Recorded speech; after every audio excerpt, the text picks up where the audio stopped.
Hello guys, कैसे हैं आप लोग। अगर आपको किसी कंपनी में long term point of view से इन्वेस्ट करना है तो उसके लिए कुछ बड़े ही simple, basic and effective criterias होते हैं, जैसे कि उस कंपनी की सेल्स वो कंटिन्यूसली बढ़ती जा रही हो, उस कंपनी का प्रॉफिट भी कंटिन्यूसली बढ़ रहा हो, कंपनी के प्रॉफिट मार्जिन्स वो कंटिन्यूसली इंप्रूव होते जा रहे हो, एंड वो कंपनी एक ऐसे सेक्टर से बिलोंग करती हो जो करंट में तो अच्छा चल ही रहा हो, उसका फ्यूचर आउटलुक और भी ज़्यादा बेटर हो। DCX सिस्टम्स लिमिटेड ये कंपनी इन सारे चेक पॉइंट्स को टिक करती है एंड अब इस कंपनी का IPO आ रहा है एंड ये IPO अक्टूबर 2022 का आखिरी IPO होने वाला है। So let's discuss about DCX systems limited and it's upcoming IPO।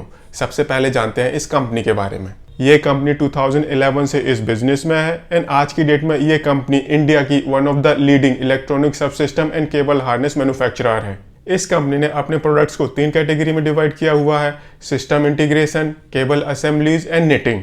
System integration segment से इस कंपनी की सबसे ज़्यादा मोर देन 96% की रेवेन्यू आती है। केबल असेंबली सेगमेंट से इस कंपनी की अप्रॉक्सीमेटली 3% की रेवेन्यू आती है एंड लेस देन 1% की रेवेन्यू आती है इस कंपनी की निटिंग सेगमेंट से। एंड इस कंपनी के प्रोडक्ट्स यूज होते हैं defence, aerospace and railway sector में। अब ये कंपनी बिलोंग करती है डिफेंस एंड एरोस्पेस सेक्टर से। अब ये सेक्टर करंट में तो अच्छा कर ही रहा है, फ्यूचर में ये और भी बेटर करेगा, इसके पूरे चांसेस हैं। इस कंपनी की मोर देन 60% की रेवेन्यू ये एक्सपोर्ट सेल के थ्रू आती है एंड अप्रॉक्सीमेटली 40% रेवेन्यू इस कंपनी की इंडिया से ही जनरेट होती है। एज ऑफ जून 2022 इस कंपनी के इंडिया के अलावा US, इजराइल, कोरिया जैसी कंट्रीज में 2 क्लाइंट्स हैं एंड इस कंपनी के कुछ क्लाइंट्स वो फॉर्च्यून 500 कंपनीज भी हैं। एंड अभी तक ये कंपनी ग्रोथ की रिक्वायरमेंट को फुलफिल करती थी इंटरनल अक्रूवल से एंड लोन लेकर।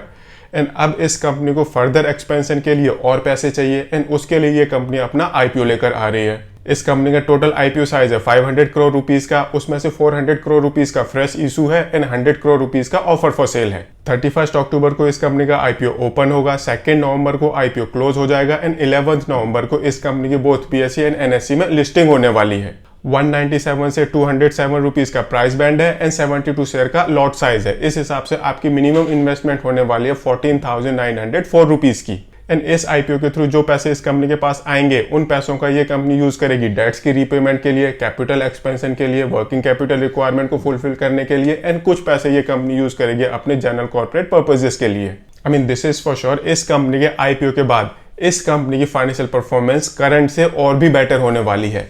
करंट में इस कंपनी की फाइनेंशियल परफॉर्मेंस कैसी है, लेट्स डिस्कस अबाउट दैट।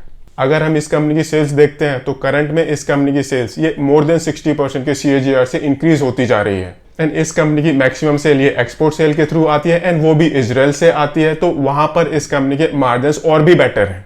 अगर हम इस कंपनी का प्रॉफिट देखते हैं तो प्रॉफिट भी इस कंपनी का कंटिन्यूसली इंक्रीज होता जा रहा है एंड जो इस कंपनी के प्रॉफिट मार्जिन्स हैं वो भी कंटिन्यूसली बढ़ रहे हैं एंड इसी वजह से जो इस कंपनी के अदर रेशोज हैं, अदर फाइनेंशियल पैरामीटर्स हैं, वो भी एक काफी अच्छी पिक्चर प्रेजेंट करते हैं। थोड़ा सा कंसर्निंग है दैट इस कंपनी का cash generation from operating activities ये नेगेटिव हुआ है एंड वो एक अच्छी बात नहीं मानी जाती एंड ये इस कंपनी की टोटल कैश फ्लो पोजीशन है।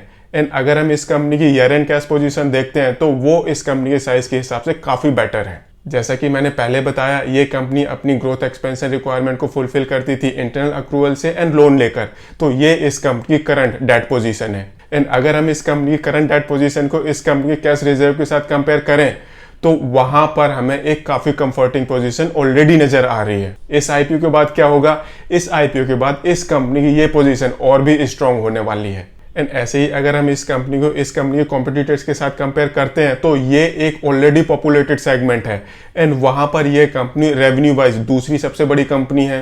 एंड अपने कंपटीशन में दूसरा बेटर पॉइंट इस कंपनी के लिए है दैट ये कंपनी सबसे ज्यादा सेगमेंट को कैटर करती है अपने कंपटीशन में। बट अगर हम इस कंपनी के operating margins, net margins, return on equity, return on capital employed इस कंपनी के अदर कॉम्पिटिटर्स के साथ कंपेयर करते हैं तो वहां पर ये company 2nd, 3rd, 4th number पर स्टैंड करती है। That means there are better companies out there in the market. One of them is the data pattern. And एक अच्छी बात यह है that जो इस कंपनी के कॉम्पिटिटर्स हैं उनमें से काफ़ी सारे कॉम्पिटिटर्स इस कंपनी के क्लाइंट्स भी हैं। That means इस कंपनी के प्रोडक्ट काफ़ी क्रिटिकल हैं एंड इसी वजह से इस कंपनी के कॉम्पिटिटर्स भी इस कंपनी के प्रोडक्ट्स को यूज़ करते हैं। एंड अगर हम इस कंपनी की IPO वैल्यूएशन देखते हैं तो अपने कॉम्पिटिशन में ये कंपनी सबसे चीप वैल्यूएशन पर अपना IPO लेकर आ रही है। आई मीन एक ऐसी कंपनी जिसकी सेल्स कंटिन्यूसली बढ़ रही है, प्रॉफिट कंटिन्यूसली बढ़ रहा है, प्रॉफिट मार्जिन्स कंटिन्यूसली बढ़ रहे हैं, एक अच्छे सेक्टर से बिलोंग करती है, वो कंपनी अपना आईपीओ अपने कंपटीशन में सबसे सस्ते वैल्यूएशन पर लेकर आ रही है। तो अगर आपको किसी कंपनी में इन्वेस्ट करना है तो आपको और क्या चाहिए। नाउ क्वेश्चन आता है, should I go for it और शुड आई वेट। तो ये आपका पर्सनल डिसीजन है and you should always consult with your financial advisor before taking any kind of investment decision. But अभी तक जो हमने पास्ट में सीखा है वो भी तो हम कहीं ना कहीं यूज करेंगे, इस कंपनी में भी यूज करते हैं। जैसे कि ये कंपनी एक ऐसे सेक्टर से बिलोंग करती है जहां पर अगर कोई कंपनी अपना आईपीओ लेकर आती है तो उसको बम्पर सब्सक्रिप्शन मिलता है, उसकी बम्पर लिस्टिंग होती है एंड ऐसा ही इस कंपनी के केस में भी होना ऑलमोस्ट तय है। दूसरा फैक्टर है इस कंपनी के फाइनेंशियल परफॉर्मेंस, इस कंपनी का आईपीओ स्ट्रक्चर, इस कंपनी की सेल्स कंटिन्यूसली बढ़ रही है, प्रॉफिट एंड प्रॉफिट मार्जिन्स वो भी कंटिन्यूसली बढ़ रहे हैं एंड इस कंपनी के थ्रू जो पैसे इस कंपनी के पास आने वाले हैं उन पैसों का मैक्सिमम यूज कंपनी उन एक्टिविटीज में करने वाली है जिसकी वजह से इस कंपनी की फाइनेंशियल परफॉर्मेंस ये और इंप्रूव होगी फ्यूचर में। तीसरा इंपॉर्टेंट फैक्टर है इस कंपनी का 10% का रिटेल कोटा।